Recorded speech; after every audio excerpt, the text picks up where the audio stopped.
Hey everyone, obviously this is a bit of a shift, but as we saw last time, the Planet Zoo stuff is starting to run very, very poorly, and I just needed a break. It's still happening, but I'm not going to be treating it like a full-time job, so I'm going to do some other stuff to break it up. I had considered making a new channel, but in the end, I decided I'd rather have one extremely slow channel than two agonizingly slow channels. So I hope you enjoy, and if not, there will be more zoo stuff at some stage. I was recently having a conversation about Dark Souls 2 of all things. Not a game that I enjoy very much, but we were discussing levels across the series, and I, as a cultured man, duly went off about how dog water the levels in DS2 are.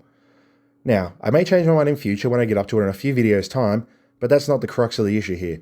Instead, what jumped out at me is that I hold it to different standards.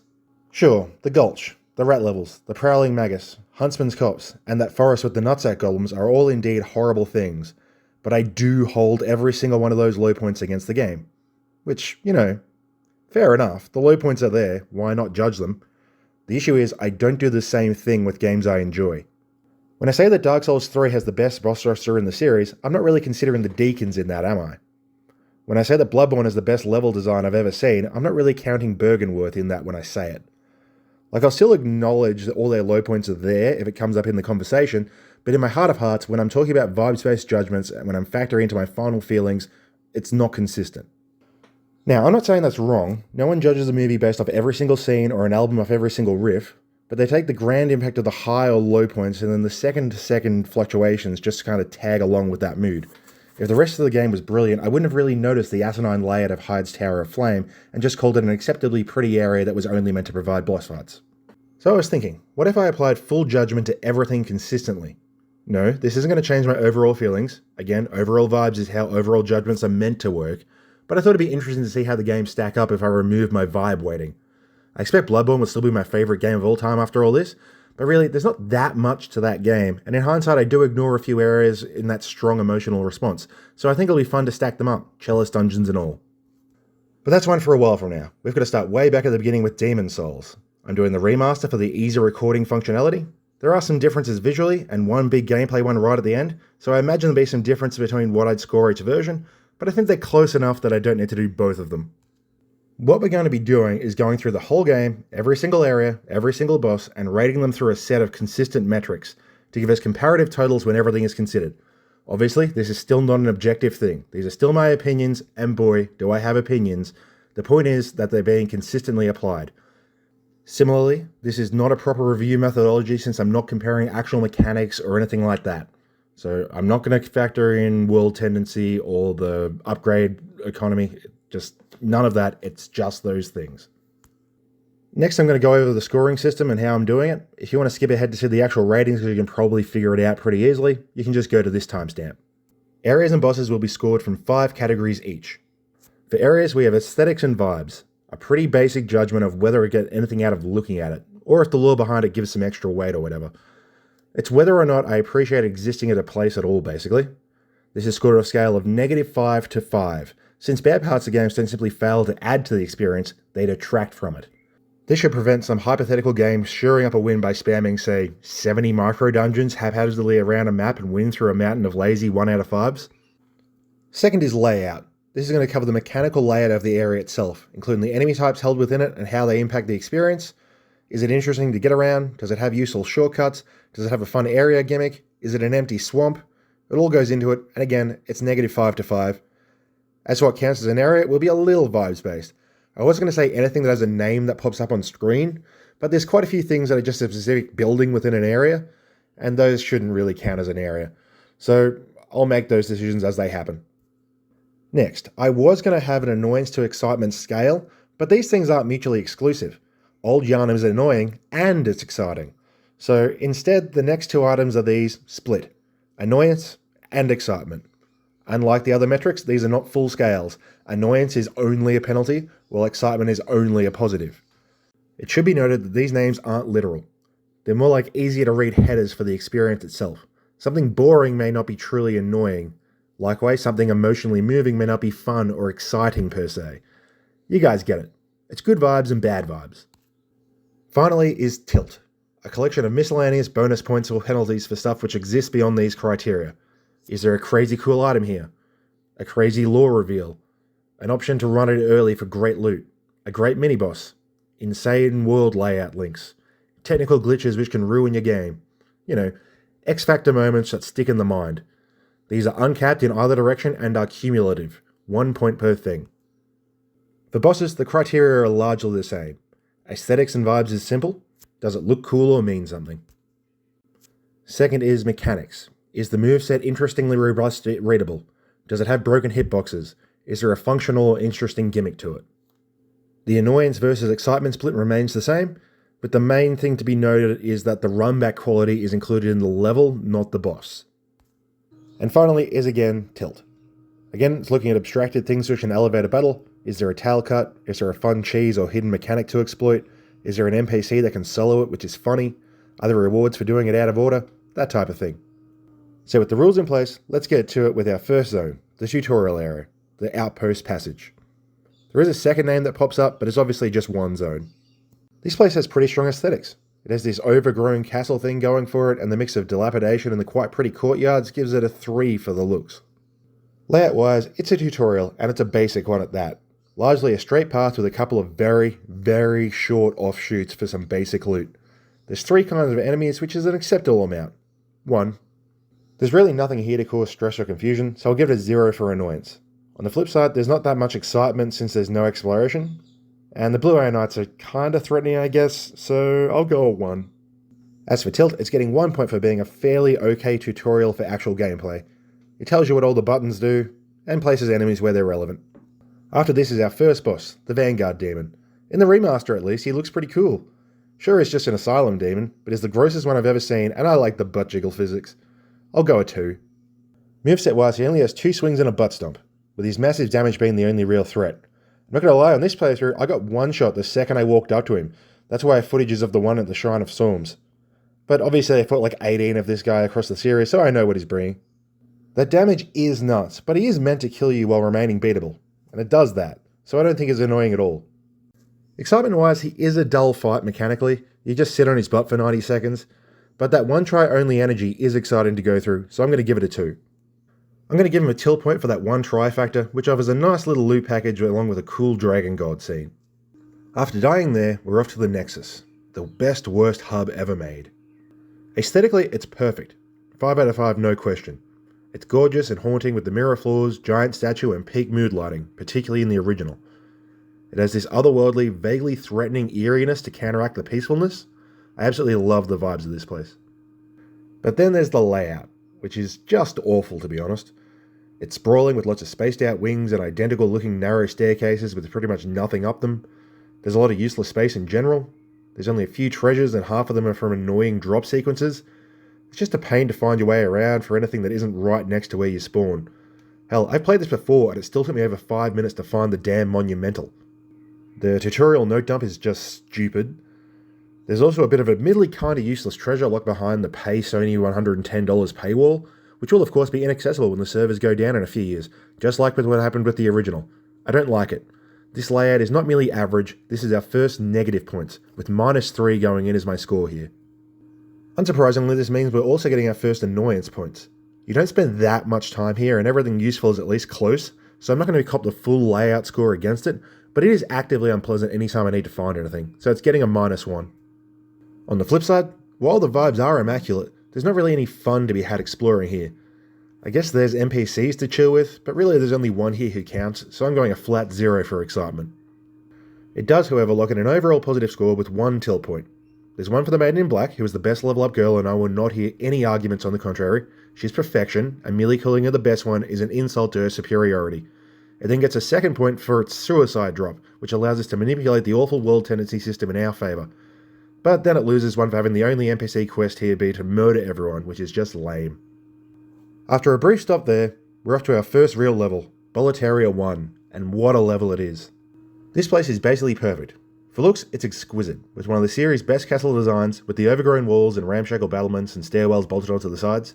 Admittedly, the overgrowth is Blue Point's edition, as the original was more stark, but they knocked it out of the park with this touch if you ask me.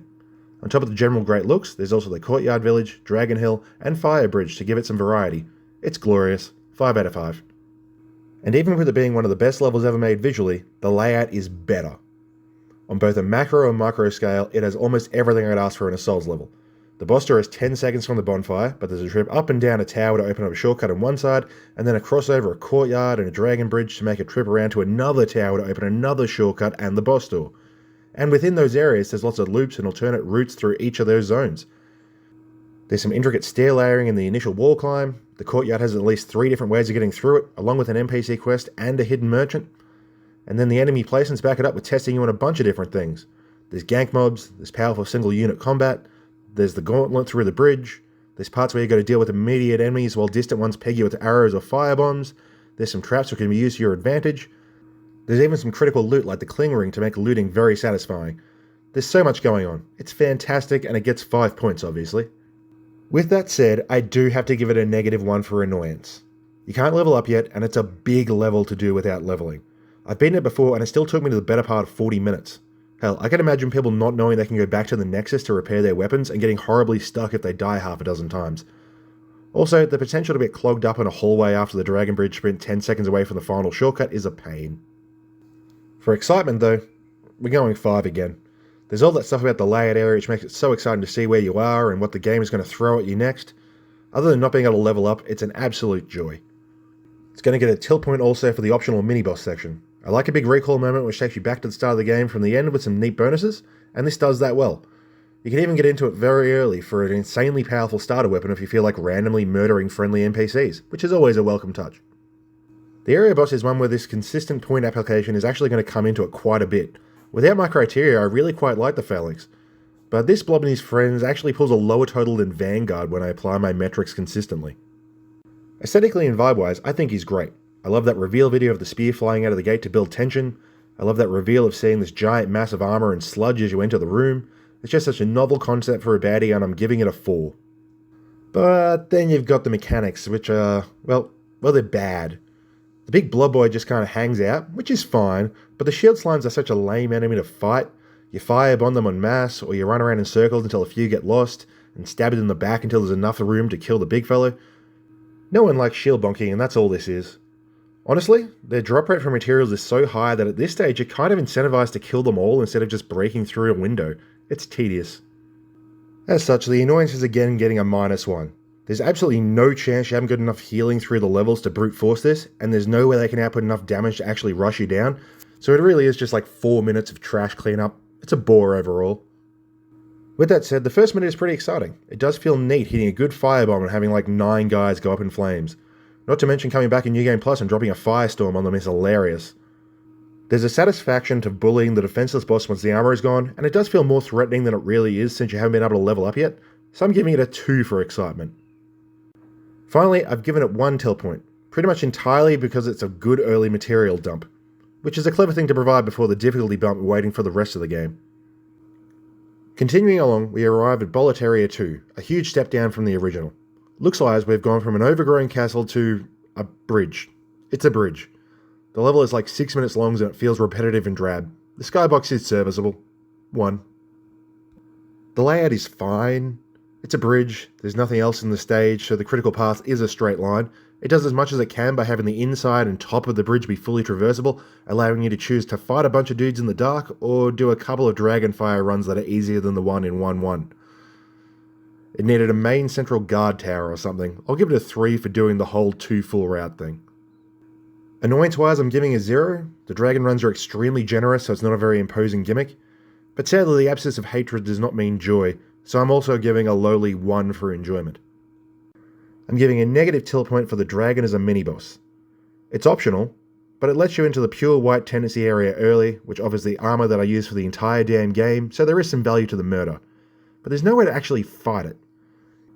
You know the Drake Sword shoot off the tail thing in Dark Souls 1 that no one's done since 2012 because it was stupid and boring? Well, that's the only way to kill this guy. If you take him on back at his nest, he flies away. It's a lame soul method of killing a damn dragon, let alone a dragon with more screen time than any other in the whole series. There is also a real boss, the Tower Knight, who I think sucks enough to be our first negative impact on the total score so far. Aesthetically is nothing to me. He's a knight, but tall. There's no style to him, he's just tall. If you shrunk him down to human size and made him a photo mob in some other game, I probably wouldn't recognize him. The fat official who introduces him has more character. I'm giving a 0, he's not an eyesore, but he's totally uninteresting. Mechanically, things are worse, with the gimmick of the fight being that there's like 12 archers pelting you with arrows the whole time, and if you go kill them, they're in annoying little alcoves which block your sword, and while you're doing that, he'll start shooting exploding lasers at you. There's like 2 straight minutes of pestering. Then once they're clear, you just smack him in the ankles while he moves too slowly to do anything, with basically his only threat being the AoEs attached to every swing or him falling on you. Really annoying fight, followed by a lame fight. -1 for mechanics, -2 for annoyance, and 0 for entertainment. We're also getting 0 tilt points because there's nothing interesting about him. I did like that in my kill, I did kill him just as he started to get up, so he got all the way up and then fell down immediately. It wasn't funny enough for a point, but it was funny. Since we can't go deeper into Boletaria, next up is Stonefang Tunnel 1. This place is almost as good as Boletaria 1. It looks great, particularly in the remaster, which offers the best lava effects the series has ever had. It's a cool mining camp vibe, which really hasn't been attempted again in any other From game outside of like crappy Elden Ring mines. Full marks. The layout is also outstanding. There's multiple major shortcuts along the way, so the large distance to the boss isn't a big deal. It's got one of those elevator shortcuts you didn't even know was going to happen until you've seen it, which is always great. There's a whole heap of hidden treasures that you need to think about a bit to access to. The only knock on it is the placement of the fat mages, which are annoying to fight outside of backstabbing, and all bar one of them are placed in goddamn doorways. Otherwise, it's a nice mix of fodder, getting through open areas while being pelted with fireballs, and ambushes. It's maybe missing one more enemy type for some actual one-on-one combat highlights. My gut feel was a 5, but I guess there is enough lacking on the enemy front to keep it down to a 4. Annoyance-wise, I'm going a -2, largely because it always puts the officials in the doorways, but also there are a lot of miners. They're entirely unrewarding, but they clog things up really badly, so you have to work through them. Excitement, on the other hand, I'm going for a 4. Again, it's lacking a major enemy which is fun to fight to give it those moments of big battling thrill, but it's a real joy finding a way through all the looping paths and opening shortcuts and finding switches. There's no mini-bosses or quest lines here, but it does have the blacksmith, who is obviously an essential buddy who gets a tilt point all on his own. The boss here is the Armor Spider, which I didn't remember putting up this much of a fight. It's been a really long time since I've played this, but I really have no memory of having any kind of up-close game, but he can actually mess you up a bit, and the fight was a lot more intense than I was expecting it to be. Aesthetically, it's kinda cool, but I'm not fond of bosses that are fused to the building. It's lacking any sense of mobility and life because it's just sort of stuck to the roof. Spiders with knife arms are pretty cool though, so are 2. Mechanically, I enjoyed it way more than I remembered. It's largely a puzzle, so relearning all the things to do again step by step was pretty fun. At range, it's going to pelt you with fireballs, a web ball that guarantees you'll eat the next fireball, then up close it'll get stabby and trap you in webs if you get too far to the sides, so as to kill you with a big fire flood that you need to run from. There's quite a lot to learn, and I enjoyed learning it even if it's not that much of a real battle. 3 out of 5. This does mean it's very annoying, however. I've been playing as a semi-mage to see why everyone keeps calling it easy mode, and being in caster range is absolutely the worst place to be for this fight. The big annoyance is that it kills slowly. It's one thing to just get nuked, it's another to take the hit that's definitely going to kill you, but needing to wait for the inevitable to happen. It feels bad to get punished for a mistake you made like 20 seconds ago. -3. The excitement is entirely in the learning process, so it actually gets less exciting the more you understand, but that process is there, so I'm going to give it a 2. Your actual victory fight will be pretty lame as it becomes an extremely mechanical charge boss, stand in face, hit twice, run away, reset sort of process. There's nothing special about this to warrant a tilt point. Next up is the Tower of Latria, which actually didn't hold up so great compared to my memories of it. Aesthetically it's still very good, but I remembered it being the peakest of the peak, and on this revisit I merely thought it was excellent. It's certainly spooky and oppressive, but it's so incredibly samey and kind of annoying to figure out where you are. I don't know, maybe the remaster added too much clutter or something. They definitely screwed up the audio, and it doesn't hit quite as hard as I remember. It gets a 4. The layout is a mixed bag, so I'm going to stick it as a 2. It's definitely kind of interesting with all the locked doors and subtle differences from floor to floor. It's very complex and requires a lot of thought and attentiveness, particularly with some of the keys which can be very easy to miss. But with those similar visuals and endless prison cells and switchbacks, it's easy to get lost. I like the ballista, which can be handled with more exploration or just timing like 8 rolls. It does have easily the worst roamback we've come across so far though. While there's multiple shortcuts and it is impressive how easy the route is once all the doors are open, it still feels about 3 minutes long, which is too much. The enemies here are also, let's say, iconic. On one hand, they're very cool and memorable. On the other hand, they're super annoying. As I said with the Armored Spider, I hate stuns that lead to damage, and that's these guys' whole thing. They'll stun you, then grab you, and then it's like a 20-second process of actually taking damage when they hit you. Sometimes it'll even chain when you stand up at the exact wrong time. They're quite tanky, and with the narrow corridors everywhere, missing damage because you tagged a wall and then getting stagger killed is painful. So between that, the easy getting lost, and annoying gotcha hole in the floor deaths, I'm going to call it quite an annoying place to go. -3. It is, however, very exciting. It's so confusing and tense that getting around has a really enjoyable sense of pressure and dread, even with the reduced sound quality. And there's so many NPCs around and locked doors that you're always keeping an eye out for what's going to come next. Full marks here. I'm going to give it a till point also, mostly for the multi-solution ballista, but also how many quest lines there are. The boss, on the other hand, is getting an overall 0 marks. Just a flat nothing. The Fool's Idol looks kinda okay. She's a floating lady, she has extra arms. Despite giving her the horror movie face, she's still quite a peaceful witch lady. It's okay. 2 out of 5. The mechanics are not fun in any way, shape or form, but they are novel and somewhat interesting, so 0 points.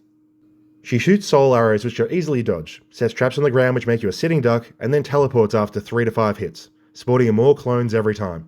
Pinwheel-esque, really. It's largely a cakewalk, but for the last 1 or 2 warps she has so many adds that you can get absolutely blitzed out of existence if you step on a trap at the wrong time. Basically it goes incredibly easily, or it just ganks you depending on whether she spawns on top of a trap. This is of course really annoying, but it doesn't really matter until that coin flip at the end, so it's only a -1 for that. But it is also really boring when it's not screwing you over, so it's a 0 for excitement. Finally, I'm going to give a negative till point for the summoner gimmick. Basically, there's a dude that you can't kill from the arena who'll keep reviving the boss forever if you don't find him before you start the battle. It's a similar idea to the Tower Knight or Gaping Demon, I suppose, but it's not just a modifier, she just becomes unbeatable without it. Lame. While most of the first phases of each world are excellent, Shrine of Storms 1 is definitely the least of them. Not necessarily saying it's the worst, but it's the least. Aesthetically, it's nice. The vibes are there with this rainy, ruined battlement suitably feeling gloomy and moist, but it doesn't have any highlight areas, so it gets a 2. It's all just like mud and very small, nondescript buildings. It's not bad, but it lacks a dragon bridge or giant ballista or anything to really sell it as something special. Layout-wise, it's one detail away from being really good, but it's completely mediocre because it's not there. The area is fairly small with a straight enemy gauntlet to the boss, winding around the back of the level along a cliff face. I do like that it lacks trash mobs, so this is the first level where you'll actually gain levels of any note, and they're the best enemies in the game so far, but outside of that there's 2 optional wings, one of them does at least include Sparkle the Crow and a hidden merchant, but that's it. The big thing it misses, however, is shortcuts of any kind. I guess not having to do the side content after you've run it once is a time saver, but the boss run back has you always fighting your way there.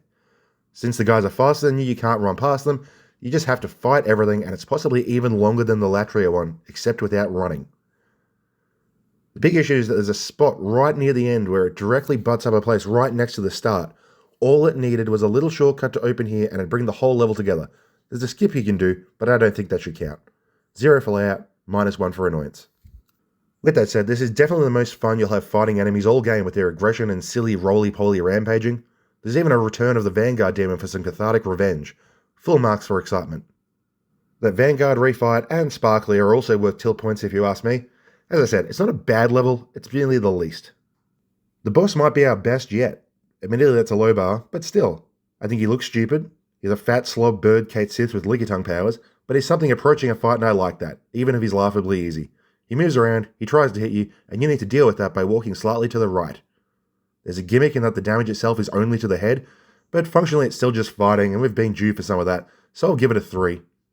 He's not the most incredible duel of all time. He's quite slow and he has a limited moveset, so I'll say there's 0 annoyance here, but he's still only a 3 for the fun factor. If I hadn't decided to try being a mage for the first time in one of these games, I'd not have given this any tilt points. I also would have scored him lower mechanically because he's not that great to fight. But this is the first time that magic materially changed the fight. With everything else so far, I just ended up stabbing it because stabbing does more damage than pew-pews, and fights don't really change. If anything, I found them harder because you're standing out in front of bosses as opposed to safely living in their butts. This one is a totally different fight about staying on top and nailing potshots while reading the audio cues for dodge timing from his licks. It's definitely less fun, slower, and harder than actually fighting him, but I like there's a consideration for both modes to feel like real battles with extremely different approaches. One thing that surprised me with the remake is that the levels that have held up the least have been the atmospheric, aesthetically driven ones. It might just be the lighting. Like with Latria, the Valley of Defilement is one I always liked a lot because of the dank, oppressive atmosphere, and I didn't really feel it this time. I didn't tinker with the settings, I played this on default brightness, and you can still see everything here and it ceases to be intimidating to move forward through. Like, it still looks pretty cool, but it's not harrowing to be here now. 3 out of 5. Layout-wise, it's doing the Shrine of Storms design philosophy with a more claustrophobic bent. There's some bridges you can knock down, but I don't know if any of them are really time savers since they're on the path anyway. You basically got to play the whole level to get to the boss, skipping only little loot drops to shorten your return trips. There's some drops you can take, but because of all the ambushes near death pits, choke points over bridges, and status-inflicting rats and blob things, you kind of have to take your time with it anyway. I'll give it a 1 because at least it doesn't have an obvious solution they didn't choose to put in. I will say that this is definitely one of the first times I felt that magic is easy mode argument really click. This place is infinitely more annoying when you have to get poisoned by everything and fight heaps of dudes near edges of holes. So I don't know, -2. My experience this time was no biggie, but I know how it can be if you don't laser blast everything before you cross a bridge. It is still fairly fun. Sure, it's all trash mob ambushes, and you can see them all coming a mile away now, but it's fun seeing a heap of dudes all just show up all of a sudden. And I like the perspective trick of the big guys when you first bring one over and it keeps getting bigger and bigger. I'll go a 3 with no tilt values. And then there's the boss. And the leechmonger is abysmal. The swarm of leeches thing still looks awful even with Blue Point's visual prowess. It doesn't writhe or anything, it's more like a smooth flowing texture and it looks bad. As does the original. It's a fat tree stump with arms and it's just horrible. Full negative points, -5. And while we're on the topic of full negative marks, we've got the mechanics. The challenge of the boss is walking down a walkway without gravitating yourself, which is admittedly much safer now that we can see problem, but otherwise he just doesn't bloody do anything. A ranger shoots leech balls at you which do like 100 damage, and once you're down there, I don't know, he just kind of waves his arms around. Like I saw him raise his arm a bunch of times during the fight, but I never even saw him swing it. It's like he has this fancy liquid change direction, where he just sort of phases from front to back, but he takes like 10 seconds to do it, so you just get a cycle of him constantly turning around before he actually hits you. He hit me with an AoE once, and I genuinely didn't notice him actually attempt to damage me any other time. He also tries to heal himself, I guess, but he heals like one swing of damage, and it takes long enough you can hit him 10 times. Again, I'm not saying the magic is easy mode here, because at range he at least shoots the snot balls at you instead of nothing. Absolute garbage fight. He has so little going on that at least he does avoid annoyance marks. In the original, there was that threat of fall death, which would have been worth some, but again, here it's just an easy walk down a well-lit slope. Getting away with a total of -10 after the first 2 metrics is, if anything, a win for this pile of rubbish. Now we're going to finish off some worlds, starting with Stonefang. The visuals here are a mixed bag. There's a few really nice vistas over lava pits and ramshackle mining equipment that I really enjoy, but there's also a lot of tunnels, which are just tunnels. I'll go a 3. The layout here is really good for reasons I haven't gone nuts over so far. There's a shortcut to the boss for once, but it's not a traditional open it up at the end shortcut, it's just a hidden drop path that lets you skip the whole level, which is an interesting choice. The level itself is an interesting mix of a few different sequences and optional zones. There's the initial minecart area with the elevators, optional routes, and the crystal lizard pit. There's the lava side cliff face with the potential patches trap. And there's the final tunnel maze with a little lava flow with some premium upgrade materials. It's just a cool place. I'm only going to give it a 4, mostly because I don't like how it blocks routes with the big bug monsters, because they're a boring obstacle to churn through. Otherwise, it's one of the best straight shot, no link back level designs From has done. Thanks to those big bugs blocking the paths, some confusing and samey looking maze sections, and having so many crystal lizards with how Demon Souls handles them, I'm going to give it a -3 for annoyance. On the flip side, it is still very exciting. Other than wasting 3 minutes trying to find the right path to the boss, I never went more than 10 seconds without finding some path to explore or something exploding or something jumping out of the ground to kill me. Full marks. And finally, I'm going to give it a tilt point for the audacity of that level skip drop. Part of me feels like having it be so obscured without any clear tells is a bit much, since without it the runback really is the worst thing ever conceived by man, but I do respect that it is just straight up available from the get-go and is so major. The boss is the one I was most curious about. I played this right when the servers were about to go down, so I'd already played Bloodborne and Dark Souls 3, and found Flamelurker to be quite quaint given his reputation for being the hard boss. Now with 8 more years of experience, I was intrigued to see whether this would go even further. And it did. The guy is so laughably easy with the modern player's skill base.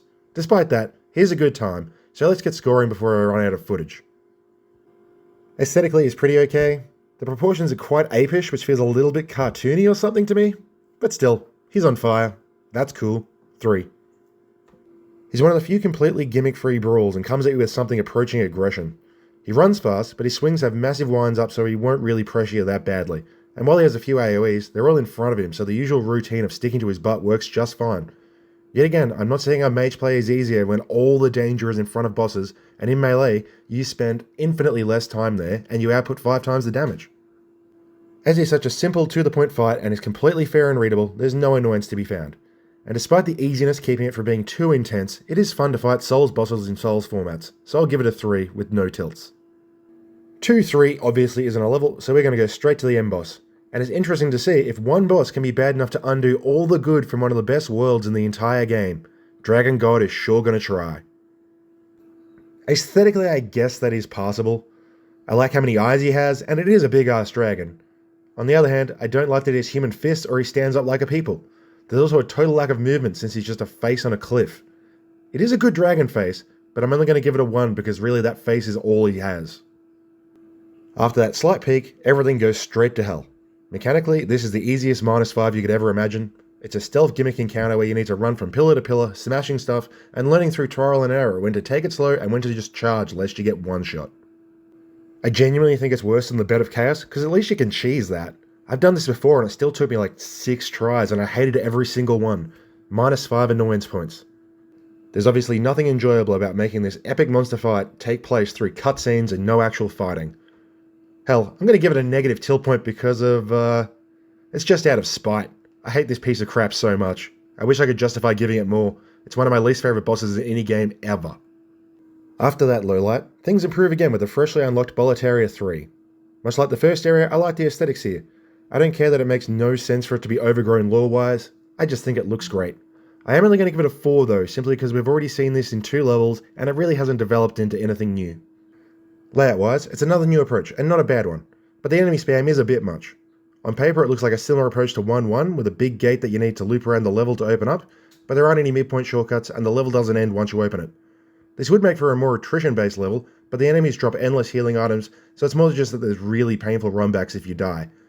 Speaking of runbacks, the one to the boss is heinous, and while it does have a workaround so you don't actually have to fight like 12 guys every time you come through, the chase loop is pretty tedious too. There's also a couple of optional areas and NPCs locked behind fairly lengthy trips back to the start of the stage, which are both neatish and poorly paced. I'll go 4 overall. It is fairly annoying, with it being a bit overzealous in asking the question of what if you were fighting 6 enemies for every challenge, and that negative tilt point worthy run back. But I would say it's equally fun since there's decent enemy variety and they're good enemies to fight. The boss is another one in the Flame Lurker basket in that, hey, I like that it's a real fight, but it's not a very great one. Here's another tall knight. Slightly cooler than the Tower Knight, but still isn't super stylish. It's 50-50 if I'd recognise him as a regular-sized enemy in another game. 2. Mechanically, he has a limited but relatively high-pressure moveset, with a surprisingly long combo string that may catch you out. He still is at a butt hug, but not too bad. 3. The grab move is probably the only thing worthy of an annoyance point, because it comes out so fast and hits so hard, but generally speaking is pretty fun. I'm also going to give it a tilt point for the Friendship side quest. Admittedly, it trivialises the fight like the Mimic in Elden Ring, but it's a neat little thing to happen.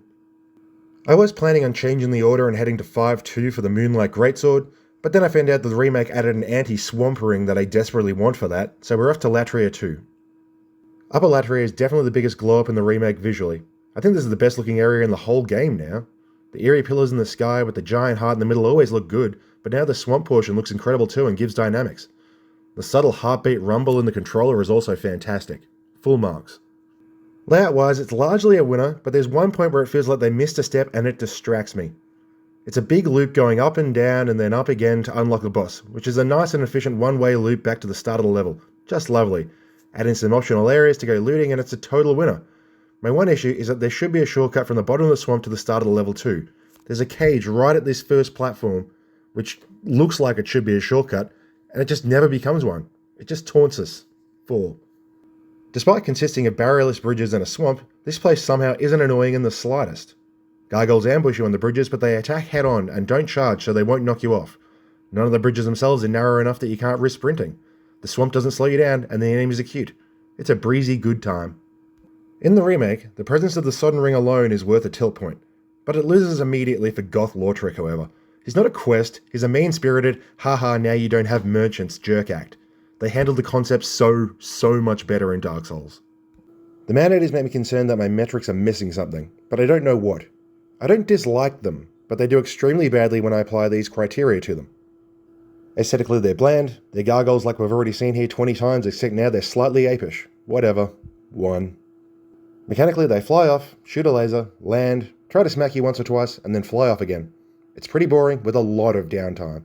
They're not going to hit you hard enough to kill you outright, so as long as you don't fight on the edge of the bridge, you're totally safe. They mix it up by adding a second one halfway through, but yeah, the whole fight is just running in circles around a fire pit and waiting for guys to land. They can be annoying, but this one is mostly scoring here because of boredom.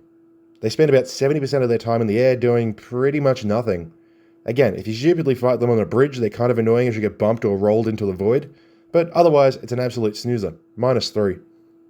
Despite the boredom, I am going to give it a 1 for excitement because it is exciting when you get that, oh crap, there's another one revelation. Admittedly, it gets less exciting when they're both flying around and don't synergize at all, but hey, it's a moment. 3-3 is more of a level than 2-3, but I'm still not going to count it. It's just a super narrow staircase with a bunch of enemies on it, so we're skipping to the old monk. He has a cool introduction clip, so that's neat, but as far as the actual fight goes, he's a silly hat. 1. Mechanically, this is a tough one to be fair on, because I didn't feel like paying Sony $110 to play online, so I only fought the default guy, and well, he's an NPC in a silly hat. He has a pretty nasty parry, but otherwise, it's an NPC fight. I'm going to give it a point for the theoretical novelty of the online method, but I didn't do it. As for annoyance, I'm going to break my rules and include the run back because the stage itself didn't get rated, so it's getting a -1. It sucks fighting those HP buffed jailers in that corridor. Both excitement and tilt are getting 1s thanks to the theoretical excitement of seeing what you're up against, and the novelty of being a boss in someone else's game. Theoretically. I didn't do it. Maybe it sucks. Maybe it rules. I don't know.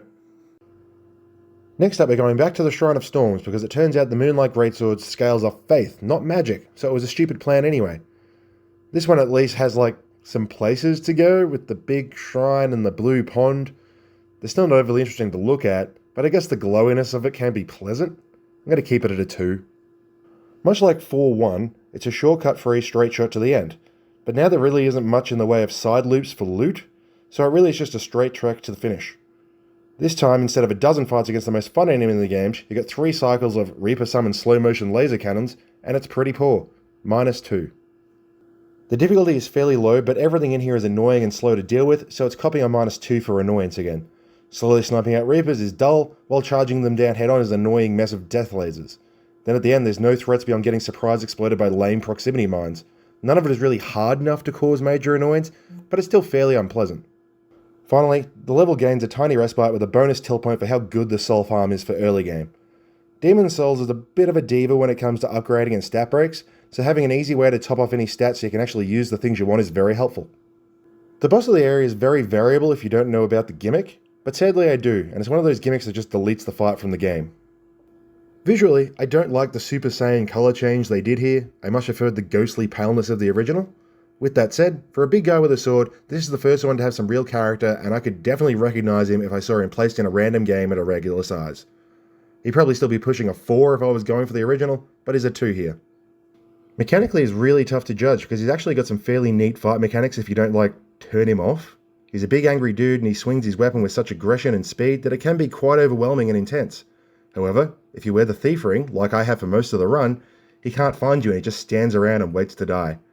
Maybe I should have fought him properly, but maybe I should have gone back and done it in New Game Plus too, and I didn't do either of those, so a 1.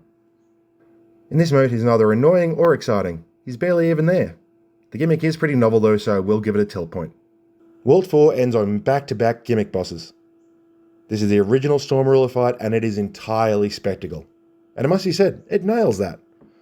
This giant flying manta ray floating around in a storm supported by dozens of its children you need to fight by firing shots at it from an epic magical sword. It's a grandiose sight, 5 for visuals. Mechanically, however, that means that there's really nothing here. You need to pick up a shiny on the battlefield, be fast enough in menus to equip it without being killed by trash mob potshots, and then understand putting things between yourself and projectiles until it dies. It's not a mechanically filling battle. 0. Despite the epicness of the visuals, this format does result in a fairly dull tempo to the fight. There's a lot of waiting for it to come into range. I guess you could add intensity by sitting out in the open to give a risk of getting one combo by the rockets, but why would you? -1 annoyance, 3 excitement because it still looks cool, and 1 tilt because the gimmick is epic and better than all the other ones in the series. Finally, we went to the place I had initially planned to come first in all of the part 2s, but kept getting pushed back by things I thought would be helpful for it, the swamp portion of Valley of Defilement. As I said in the intro, this is a fully opinionated exercise, and this is certainly one of my opinions. I like 5.2. I liked 5.2 in the old version, before the Sodden Ring existed, and now that it does, I think I kinda love it. Visually, I think it's the best swamp that they've ever done, particularly because most of the level isn't actually swamp. Blighttown is rotted wood shanties then a swamp, the DS2 place is the same. This one though, it's ringed entirely by shanties so we get all the swamping glute while not sacrificing that dank style of crude floorboards. There is a lot of open swamp, so it'll come down to a 4 overall, but I think it looks amazing. Before, all those swamp parts were a slow, tedious walk, but now we can just run through, giving us ample opportunity to skip areas and generally explore in a happier place. What's more, it even has a whole level linking shortcut, something we haven't seen for many, many levels. I don't think anyone has ever actually died to the Dirty Colossus, so it's not super useful, but I'm glad it exists. The final town area is also the most densely and intricately laid out part of the whole game. It's just a joy exploring around, picking up loot, and getting bum rushed. I'll go 4 again because a couple of the swamp parts are totally barren, but I love it here. Obviously, you're still poisoned all the time, and it is a Ganktopia, so it is annoying enough for 3 points there, but the joy of finding all the secrets and all the little details is fantastic, so I'll go full marks for fun. Apologies for my bad opinion, I'll offer 0 till points as penance. As for the boss, I messed up here, at least for the purposes of the video. For once, my mage build pulled its weight, and by pulled its weight, I mean I one-shotted it 10 seconds after entering the fog door. As such, I didn't really, fight him. Visually, I only had a brief look. He's a big gooey golem thing with an arm cannon, a little bit too robot-y, which I don't love, but I guess he was alright, although I didn't really get a chance to absorb any of the details. 2? Why not? I had to look up videos for what he can actually do, because obviously I only saw the ineffective Gatling gun, and he seems pretty basic. I guess I'll go 1, because he is a real fight, kinda. There's nothing to be annoyed by. There's a little poison pit, but you can just hop out of it, and I can't see why anyone would fall into it in the first place, since it's so small. I did laugh really loudly when I died to 1R1, so I guess that's worth a fun point, I guess, or a till point.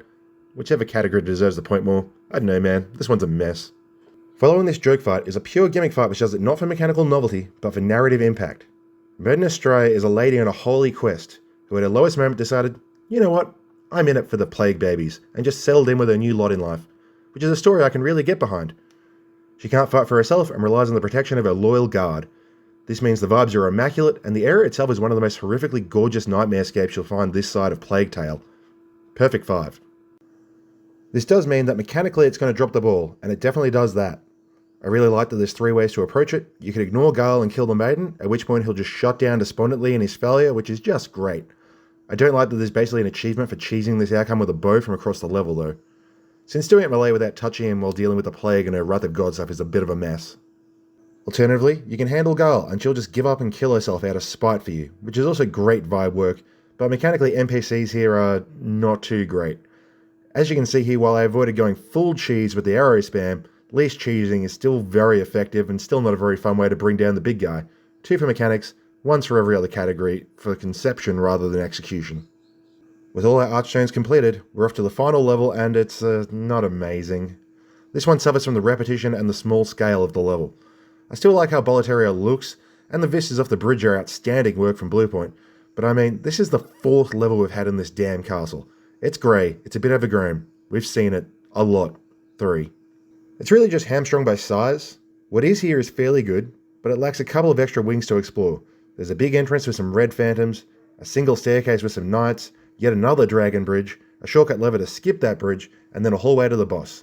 The shortcut would have given this a positive score, but the elevator to the boss is so slow.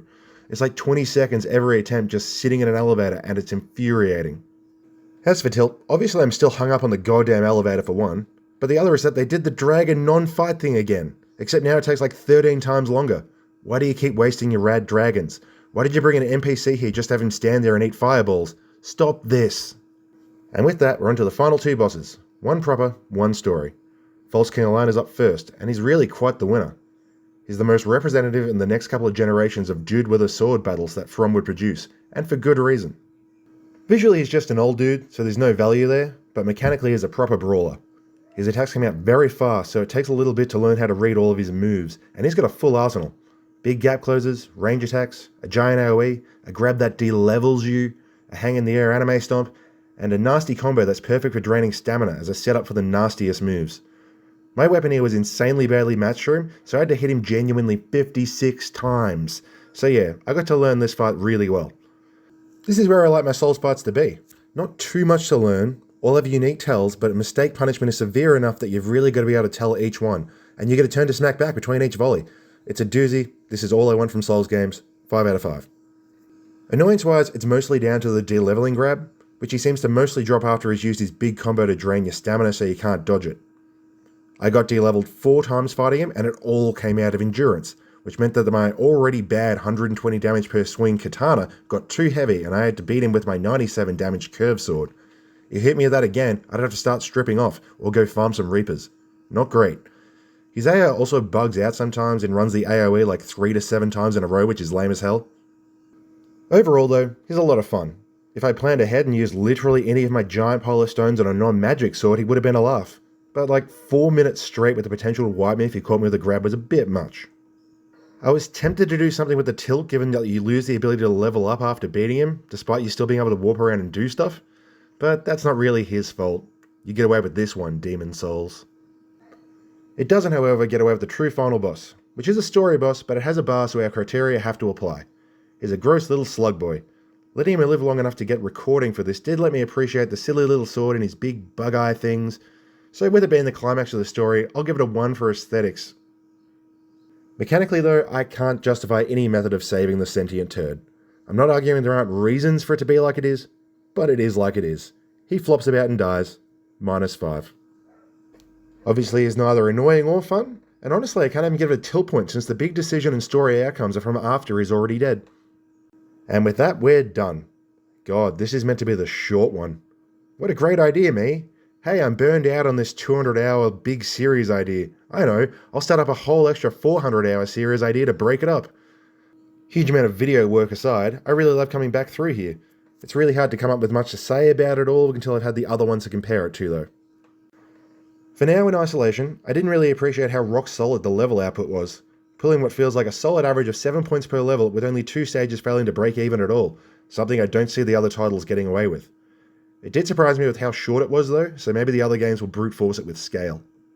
Boss-wise, I always knew it would struggle, and an average of under 3 per encounter backed that up. The highlights aren't too high, and the lowlights are numerous. There's 4 more bosses than levels in Demon Souls, yet they provided 50 fewer points.